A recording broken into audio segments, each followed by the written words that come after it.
Hai semua, hari ini kita akan mempelajari pembelajaran di KD 3.10.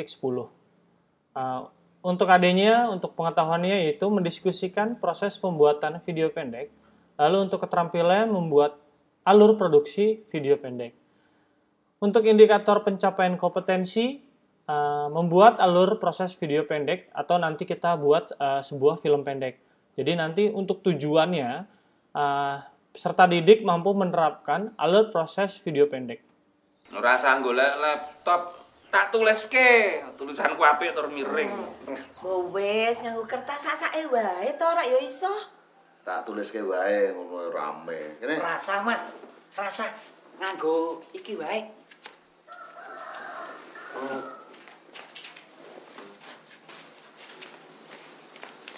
Nganggo iki. Istri, saiki ibu tulung gawe angka 1 tekan 5 ya. Nggih, Bu.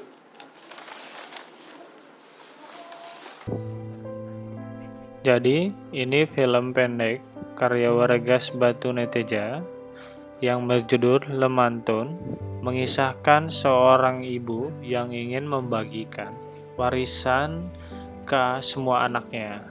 Tapi uniknya, warisan ini nggak berupa uang, tanah, rumah, atau harta lainnya, melainkan hanya lemari.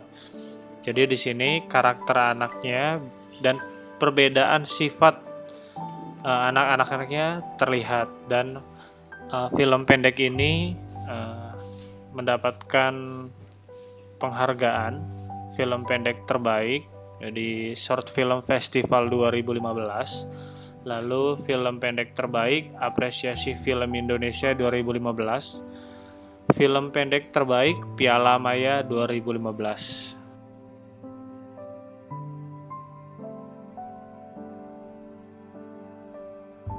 Oke, kali ini kita membuat alur video pendek.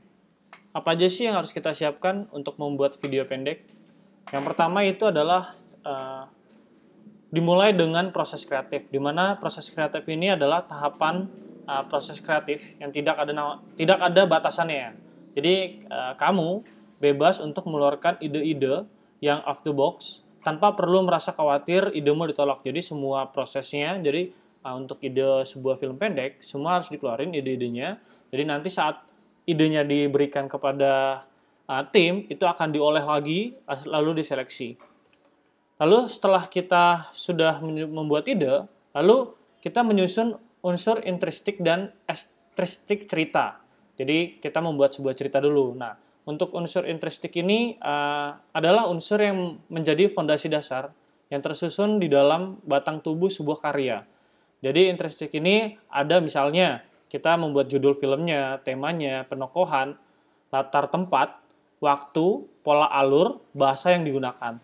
Lalu untuk unsur ekstrinsiknya, kita di sini membuat unsur di luar karya sastra yang dapat membuat sebuah karya jadi memiliki nilai dan terkait hubungan dalam sosial. Misalkan kita membuat sebuah biografi pengarang, kondisi sosial ekonomi masyarakat, dan nilai-nilai lain yang terkandung di dalam film.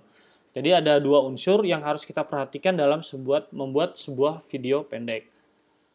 Lalu setelah kita membuat unsur intristik dari ide, kita mengolah unsur intrinsiknya, lalu ekstrinsiknya, lalu kita membuat skenario di film pendek.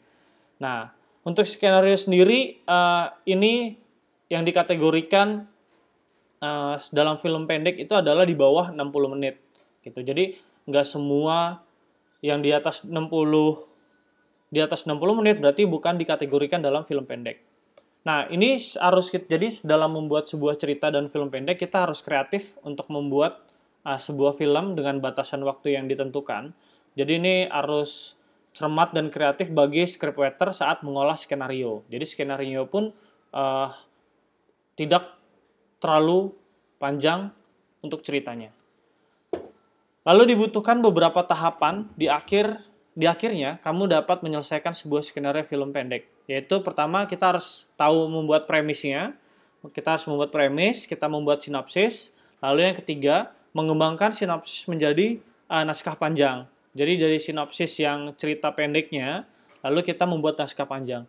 Lalu di situ kita langsung memulai skenario secara lengkap yang kamu buat dengan aplikasi. Jadi ada beberapa aplikasi yang dibuat untuk membuat skenario. Boleh menggunakan aplikasi yang lain, bisa diketik di aplikasi yang lain, boleh. Tapi untuk membuat sebuah skenario film pendek, kita harus diutamakan premisnya, sinopsis, baru naskah. Lalu kita merancang shortlist. Nah, shortlist ini apa sih? Nah, shortlist ini adalah dokumen yang memang dibuat untuk memetakan seluruh aspek yang mesti dilengkapi untuk membuat film. Nah, jadi skenario ini yang dibuat sebelumnya, jadi dokumen yang dibuat berdasarkan naskah dan skenario yang sudah dibuat sebelumnya, kemudian dipecah lagi. Nah, baru ntar kita pecah lagi dari naskah yang kita buat, ada scene shoot-nya, kamera angle-nya, equipment-nya, sound effect-nya, dan lain-lain. Jadi dari naskah ini kita bisa nge-brief lagi untuk teknisnya dari sudut pengambilan gambarnya. Dan alat-alat apa sih yang digunakan, dan sound effect apa yang kita gunakan.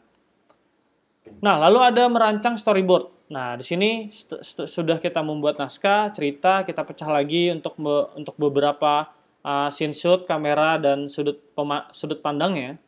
Lalu kita membuat sebuah storyboard. Nah, di sini kita storyboardnya untuk apa? Storyboardnya untuk memvisualisasikan cerita yang kita tulis ke dalam naskah. Jadi dari naskah itu kan masih tulisan teks saja. Lalu kita membuat storyboardnya, kita bikin ilustrasinya. Ilustrasinya biar orang yang membuat film pendeknya sudah tahu nih alur ceritanya dari mana ke mana. Jadi seperti itu.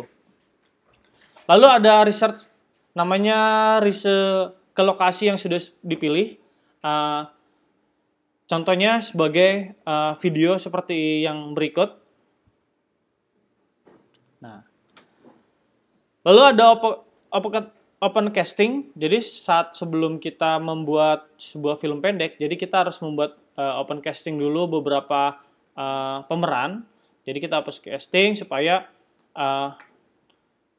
saat produksi itu sudah lebih natural dalam pemeranan si karakter yang kita buat naskahnya. Gitu. Nah, untuk open castingnya seperti video berikut. Lalu ada script reading. Nah, script reading ini apa sih? Script reading ini kita membuat kegiatan. Jadi para pemerannya membaca, terus mengekspresikan dari naskah, cara membacanya, terus intonasi nadanya, dan ekspresinya. Jadi script reading ini, jadi tim pemeran itu membaca dari naskah, lalu mengekspresikannya.